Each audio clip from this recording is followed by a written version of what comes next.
Sebelum menyaksikan video ini, jangan lupa klik tombol subscribe dan tekan tombol lonceng. Selamat menyaksikan.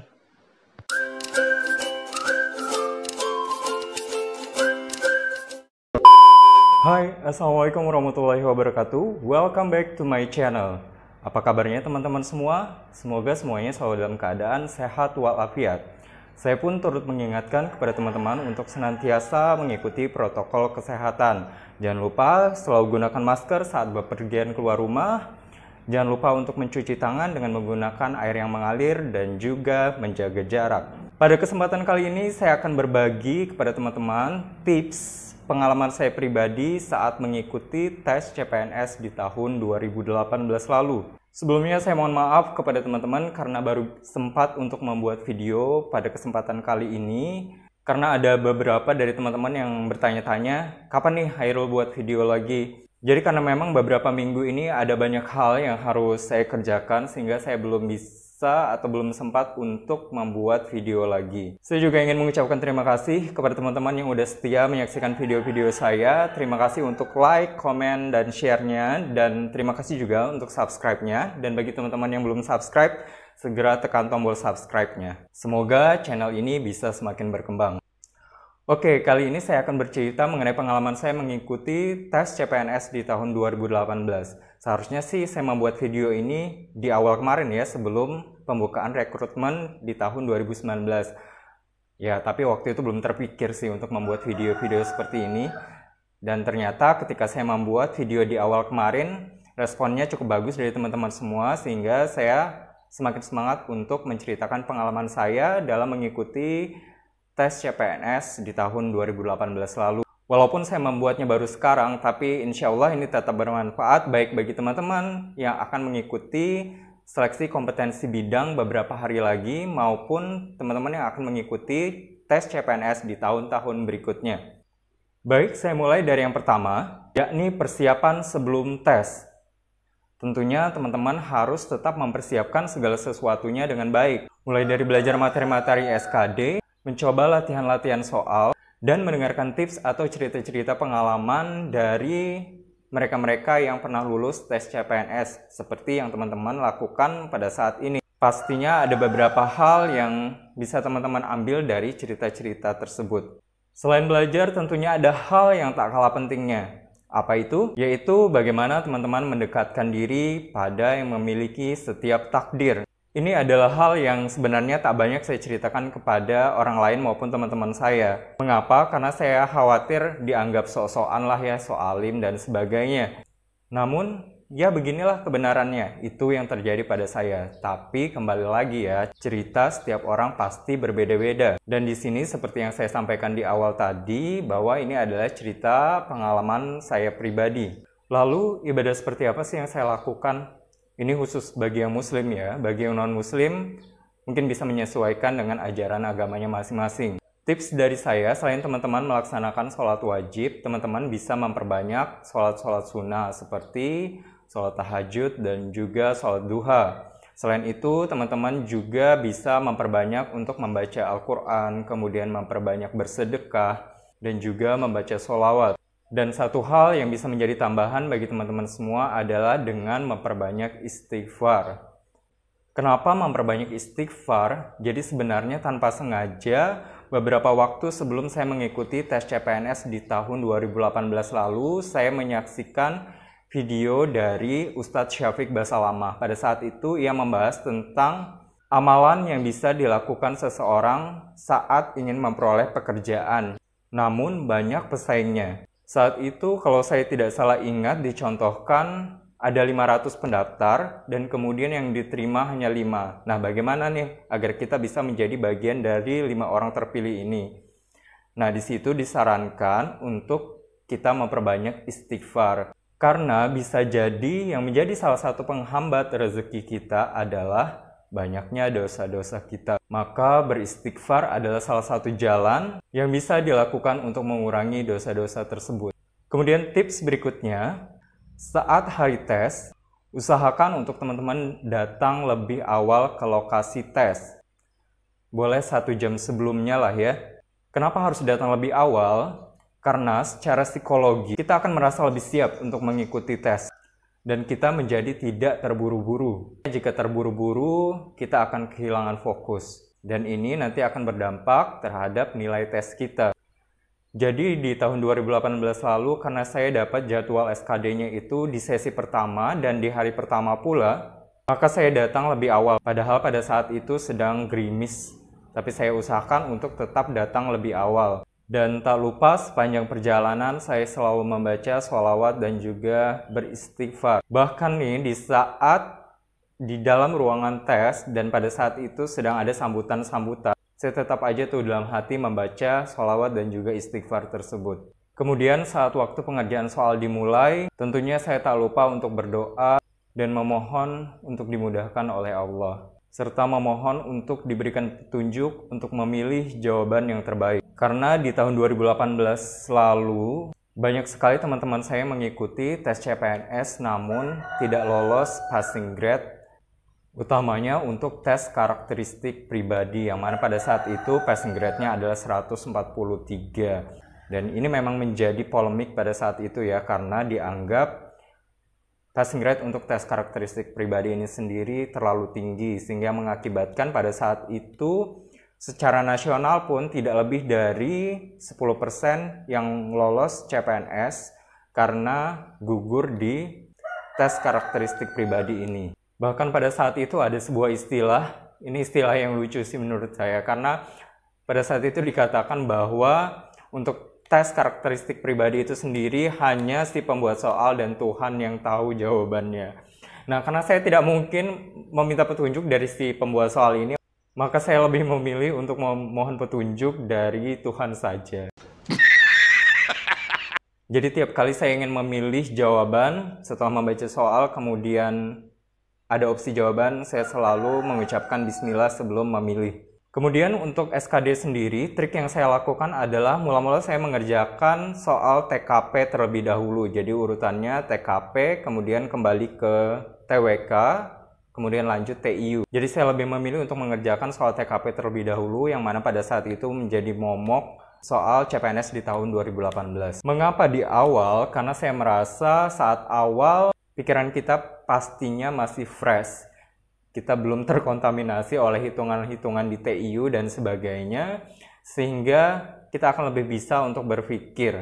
Jadi saat itu saya mengerjakan mulai dari nomor 66 terlebih dahulu. Jadi 66 sampai 100, kemudian saya kembali ke nomor 1, lanjut sampai ke nomor 65.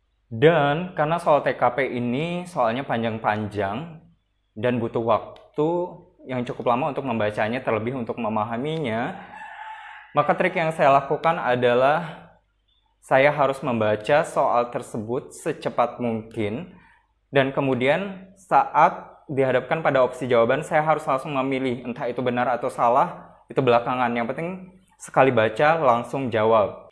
Karena waktu yang disediakan hanya 90 menit untuk 100 soal. Nah, makanya kita harus punya trik tersendiri dalam mengerjakan soal-soal tes CPNS ini.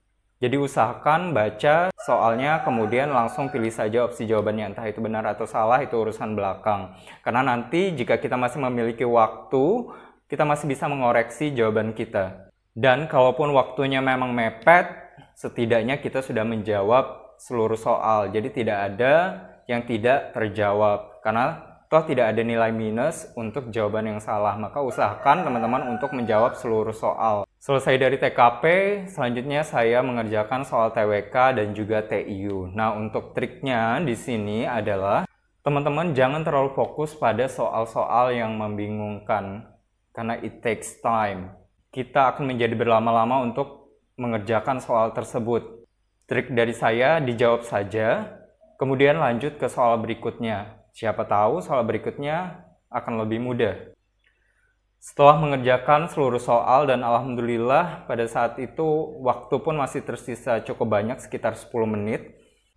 Dan sampai akhir saya menunggu sampai waktunya selesai. Dan alhamdulillah saya lulus passing grade dengan mendapatkan peringkat 1 untuk formasi saya. Dan di akhir setelah semua sesi selesai, saya mengetahui bahwa saya berada di peringkat kedua secara umum peserta CPNS sekota Bontang. Jadi saat itu peringkat satunya adalah dari formasi pendidikan matematika, jadi guru matematika ya. Kenapa saya ceritakan masalah peringkat SKD ini? Karena nanti ada hubungannya dengan tes SKB.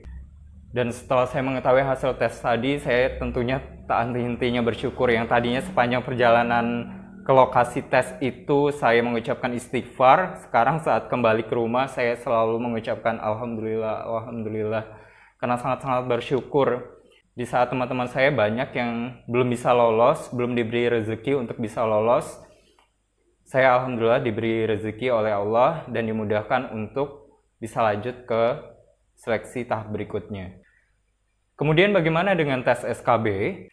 Yang perlu dipersiapkan tentunya teman-teman tetap mempelajari materi-materi yang sesuai dengan formasi teman-teman. Nah, ini nih yang menjadi masalah saya di tahun 2018 lalu. Karena untuk formasi Pamong Belajar sendiri, informasi terkait soal-soal SKB-nya itu sendiri sangat-sangat minim, bahkan hampir tidak ada. Pada saat itu tidak ada testimoni ataupun latihan soal tentang formasi Pamong Belajar di YouTube seperti pada saat sekarang. Pun ketika saya bertanya kepada pihak BKD terkait Pamong Belajar ini apa sih yang perlu dipelajari, dan mereka menjawab karena saya dari Fakultas MIPA, ya pelajari saja semua materi tentang MIPA. Namun pada saat hari H, zong, tidak ada satu soal pun tentang MIPA, jadi lebih ke pendidikan luar sekolah dan pendidikan masyarakat. Alhasil saya hanya mengira-ngira saja jawabannya. Saya pun lebih banyak tertawanya saat membaca soal, karena menurut saya ini benar-benar di luar perkiraan saya. Namun saya tidak begitu khawatir saat itu, karena berapapun nilai yang akan saya dapatkan, saya akan tetap lulus. Karena pada saat itu, untuk formasi saya itu sendiri yang dibutuhkan adalah 7 orang, sementara yang lulus passing grade untuk SKD-nya itu ada 6 orang termasuk saya. Sehingga yang memang perlu usaha keras atau berjuang itu adalah yang memperebutkan satu posisi, yang mana itu diambil dari 3 orang rankingan dari non-passing grade pada saat itu. Yang saya khawatirkan justru ketika saya tidak dapat mengikuti tes tersebut, karena jikalau saya berhalangan untuk mengikuti tes SKB tersebut, maka saya akan otomatis gugur. Namun alhamdulillah Allah mudahkan semuanya, saya tetap bisa mengikuti tes tersebut dan bisa menjadi salah satu yang lulus tes CPNS di tahun 2018 lalu. Lalu apa hubungannya peringkat 1 SKD peserta CPNS sekota Bontang yang saya ceritakan sebelumnya tadi? Nah, karena saya kasusnya itu auto lulus jika tetap mengikuti tes SKB tersebut ya, jadi tidak otomatis lulus tanpa mengikuti tes SKB. Tetap harus mengikuti tes SKB. Sementara si peringkat 1 yang saya katakan dari formasi guru matematika ini tadi masih memiliki saingan 2 orang lainnya. Jadi yang lulus passing grade itu ada 3 orang. Walaupun pada saat itu dia peringkat 1 di formasinya, namun ia masih memiliki 2 saingan lainnya. Dan karena formasi yang dibutuhkan hanya 1 orang, sayang sekali karena mungkin memang belum rezekinya juga, jadi dia belum lulus untuk tes CPNS karena teman yang ada di peringkat bawah itu mendapatkan nilai SKB yang lebih tinggi, sehingga temannya tersebutlah yang lulus. Nah, apa yang bisa teman-teman ambil bagi teman-teman yang saingan SKB-nya masih banyak? Nah, kalau tahun ini kan kasusnya justru kebalikannya dari tahun 2018 lalu ya. Karena nilai passing grade-nya tidak setinggi tahun 2018 lalu, jadi banyak yang lulus SKD, sehingga untuk SKB sendiri saingannya lebih banyak. Maka teman-teman harus tetap memperhitungkan bagaimana cara agar teman-teman dapat tetap lolos dengan usaha maksimal dari teman-teman masing-masing. Kemudian tips berikutnya apa lagi nih? Yakni hilangkan sikap dengki atau sifat dengki kepada orang lain. Jika ada teman-teman kita yang lebih sukses atau sebelumnya bisa lulus tes CPNS, kita jangan malah meremehkan. Kok dia bisa lulus CPNS sih? Kok dia bisa begini sih? Kok dia bisa begitu sih? Nah, justru ini nih yang buat teman-teman nggak bisa lulus tes CPNS. Karena yang perlu teman-teman ingat, dan ini juga saya yakini bahwa Yang memberikan takdir bagi seseorang itu adalah Allah. Saya pun pernah dulu ya beberapa kali ikut lomba dan saya menang. Namun saya tidak merasa diri saya itu lebih pintar daripada teman-teman saya yang lain. Menurut saya Allah saja yang sedang ingin memberikan rezeki tersebut kepada saya. Dan di saat saya kalah dan teman saya yang lain yang menang, saya justru ikut bersyukur atau ikut senang dengan kemenangan tersebut. Justru saya berusaha untuk bisa dekat dengan dia. Karena barangkali ada hal baik yang bisa saya pelajari dari teman saya tersebut, sehingga bisa membuat diri saya bisa jauh lebih baik lagi. Kemudian ada satu ungkapan yang saya juga setuju dengan ungkapan ini, yang mengatakan bahwa jika kamu senang dengan keberhasilan orang lain, maka kamu pun akan menjumpai keberhasilanmu sendiri. Jadi tetap positif, tetap berusaha, dan tetap terus memohon pada yang memiliki takdir. Karena hanya Tuhanlah yang mampu untuk menetapkan takdir bagi setiap makhluknya. Itu yang saya yakini. Lalu bagaimana nih ketika teman-teman sudah melaksanakan atau melakukan apa yang saya sampaikan dari awal tadi, namun tetap gagal? Saran dari saya, teman-teman tetap berbaik sangkalah kepada Allah Subhanahu wa Ta'ala. Barangkali ada rezeki yang jauh lebih baik lagi yang menanti teman-teman, atau ini hanya perkara waktu. Bisa jadi saat ini ada orang lain yang usahanya jauh lebih keras dari kita, yang doanya jauh lebih kuat dari kita, dan saat ini lebih membutuhkan dari kita. Jadi tetap berbaik sangka kepada Allah Subhanahu wa Ta'ala, tetap berusaha karena usaha kita tersebut juga akan bernilai ibadah. Jadi tidak ada yang sia-sia. Well, itu tadi sedikit tips dan triks yang bisa saya bagikan kepada teman-teman yang akan mengikuti seleksi CPNS di tahun ini dan juga yang akan mengikuti seleksi CPNS di tahun-tahun berikutnya. Saya doakan semoga teman-teman semua diberikan hasil yang terbaik. Jika video ini bermanfaat, jangan lupa like, komen, dan share. Dan bagi yang belum subscribe, jangan lupa tekan tombol subscribe-nya. Terima kasih karena sudah menyaksikan video ini. Saya akhiri. Wassalamualaikum warahmatullahi wabarakatuh. Dadah!